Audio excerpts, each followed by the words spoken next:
സൈറാം. നമ്മളിപ്പോൾ തിരുമല ക്ഷേത്രത്തിൻ്റെ ഉള്ളിൽ നിൽക്കുകയാണ്. അതിൻ്റെ പ്രധാന പൂജാരിയായിട്ടുള്ള ലക്ഷ്മണനാണ് നമ്മുടെ കൂടെയുള്ളത്. ഇത് ഏതാണ്ട് 700 വർഷം പഴക്കമുള്ള 800 വർഷം പഴക്കമുള്ള ക്ഷേത്രമാണെന്നാണ് പറയുന്നത്. വളരെ പുരാതനമായിട്ടുള്ള ക്ഷേത്രം, മലയുടെ ഏറ്റവും മുകളിലിരിക്കുന്ന ക്ഷേത്രമാണ്. കംപ്ലീറ്റ് കരിങ്കൽ കൊണ്ടാണ്. പൊതുവെ തമിഴ്നാട്ടിലെ ക്ഷേത്രങ്ങൾ മുഴുവൻ കരിങ്കൽ കൊണ്ടാണ്. ഇതും അതുപോലെ തന്നെ കരിങ്കൽ കൊണ്ടാണ് കെട്ടിയിട്ടുള്ളത്.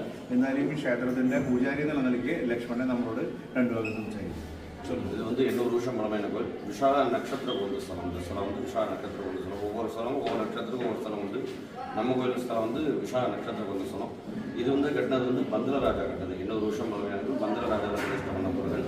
அவர் அரண்மனையில் பூஜை பண்ண முருகன். இந்த முருகன் அதாவது முஸ்லீம் போர்த்தொடுத்து வந்த காலங்களில் என்ன செய்யறார், அந்த அரண்மனையில் பூஜை பண்ண முருகனை கொண்டு கடல் முருகனை கொண்டு ஒழிச்சுக்கிறார்.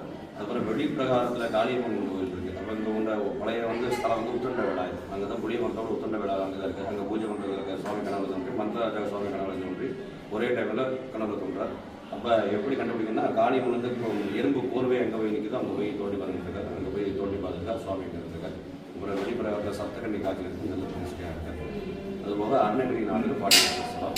இது வெளியே கட்டினது சிவகாமி அம்மையார் சொல்லி வெளியே கட்டினது ஆலயம் சிவகாமி அம்மையார் கட்டினது. ഇത് പന്തളരാജാവ് കെട്ടിയിട്ടുള്ള ക്ഷേത്രമാണെന്നാണ് പറയുന്നത്. നമുക്കെന്തായാലും കേരളമായിട്ട് വളരെ അടുപ്പുള്ള ക്ഷേത്രമാണത്. പന്തളരാജാവ് കെട്ടി ബ്രിട്ടീഷുകാരുടെ കാലത്ത് അത് ഒളിപ്പിച്ചു വെച്ചു ഒരു സ്ഥലത്ത്. അതിന് ശേഷം ഇത് വീണ്ടും കണ്ടുപിടിച്ചതിന് ശേഷം പുനഃപ്രതിഷ്ഠ നടത്തിയതാണ് 800 വർഷം മുമ്പ് ഈ ക്ഷേത്രം.